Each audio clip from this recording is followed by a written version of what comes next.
What if I told you the Russian Empire's greatest treasure, its entire gold reserve, vanished almost overnight?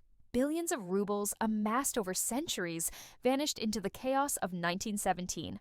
Gold that could have funded nations, armies, even empires, lost in a single year. Where did it go? Who took it? And could it have financed the birth of the Soviet Union? Today, on Financial History Uncovered, we'll follow the trail of the Tsar's gold, from imperial vaults to revolutionary hands, and reveal the truth behind one of the greatest financial disappearances in history. But first, we must go back to the empire that created it. The Russian Empire at the turn of the 20th century was a land of extremes, immense wealth and crushing poverty. The Tsars ruled from gilded palaces, their courts filled with jewels and gold. But behind the splendor, the empire had built its financial power on something far more tangible: gold reserves. By 1917, Russia's treasury contained one of the largest hoards of gold in the world, enough to rival Britain, France, and even the United States. Stored in Moscow and St. Petersburg, these reserves were meant to stabilize the ruble, fund government operations, and support imperial ambitions abroad. Yet gold is only as safe as the power protecting it. And in 1917, the Tsar's power was about to collapse. World War I pushed Russia to the brink. Millions of soldiers were sent to the front lines, armies went unpaid, and the economy groaned under the weight of war. Inflation soared, food shortages became widespread, and public trust in the monarchy plummeted. The once mighty treasury, despite its golden reserves, could not stop the discontent. Bonds lost value, rubles became unstable, and merchants began hoarding gold privately.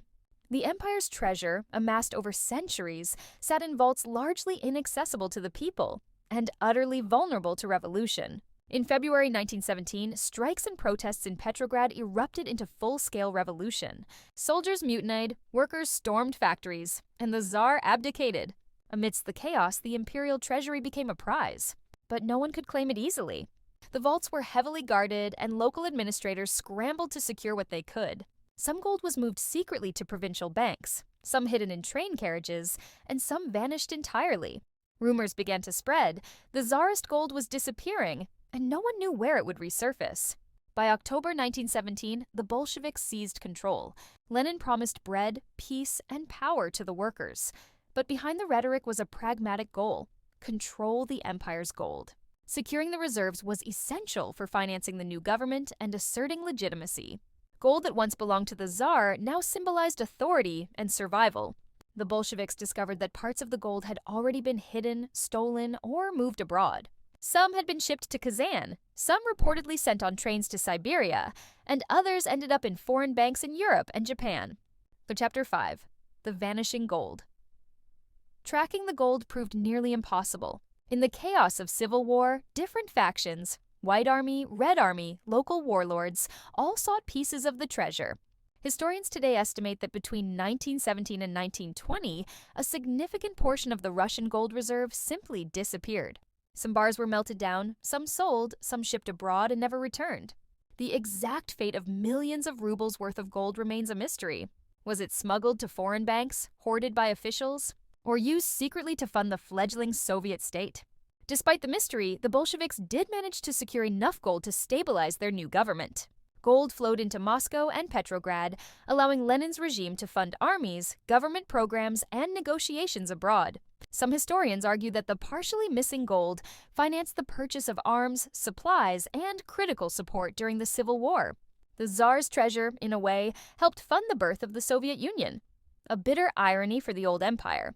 Rumors persisted for decades that lost Tsarist gold had made its way to foreign banks in London, Paris, Tokyo, and New York.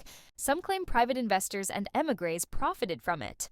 Treasure hunters, conspiracy theorists, and financial historians alike have tried to trace the paths of these missing reserves. But the trail is murky. Records were destroyed, hidden, or falsified.